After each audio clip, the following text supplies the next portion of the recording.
When I pulled into my new customer's driveway, I saw my old childhood home right next door, and my hands locked on the steering wheel before I even understood why.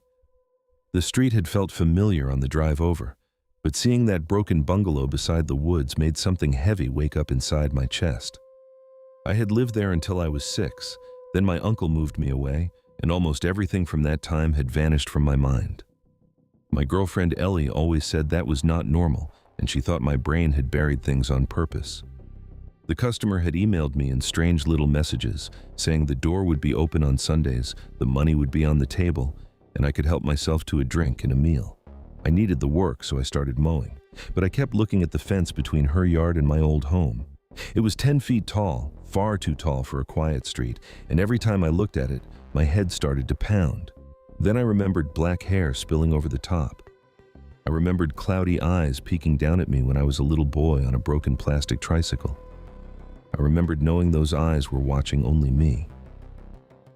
After I finished, I went inside for the money. The house was cold, with very high ceilings, and on the kitchen table sat cash, lemonade, and a sandwich.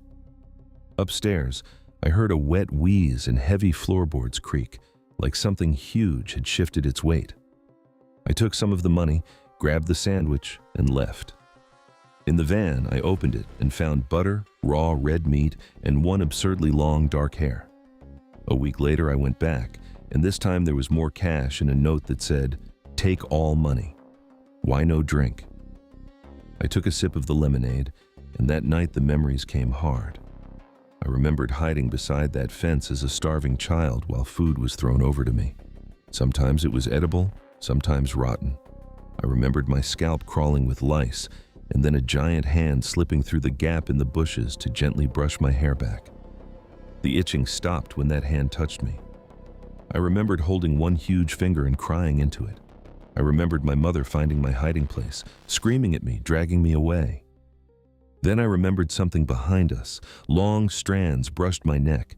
My mother looked up and froze in terror. Fingers wrapped around her and lifted her into the air. She screamed, and little me said, "It's okay, Mummy. She's just taking you to see the stars." The third time I returned, I went upstairs. Spread across the entire upper floor was a very tall woman, folded carefully on a giant mat, her limbs thin and long, her skin almost gray. She looked terrifying, and yet the moment her eyes met mine, I knew. I dropped to my knees sobbing.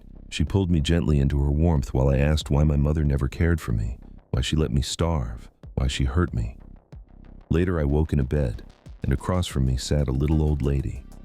Beside me was a note. It said she had protected a sweet little boy, carried him where his mother could not reach, and lost herself when she took her.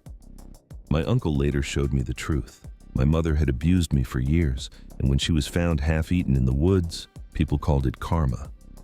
I kept visiting Ramona after that. Sometimes she was a frail old woman. Sometimes she was something else entirely. I still mow that lawn, and sometimes when the night comes in and I look up at the stars, I swear I can almost feel her lifting me again.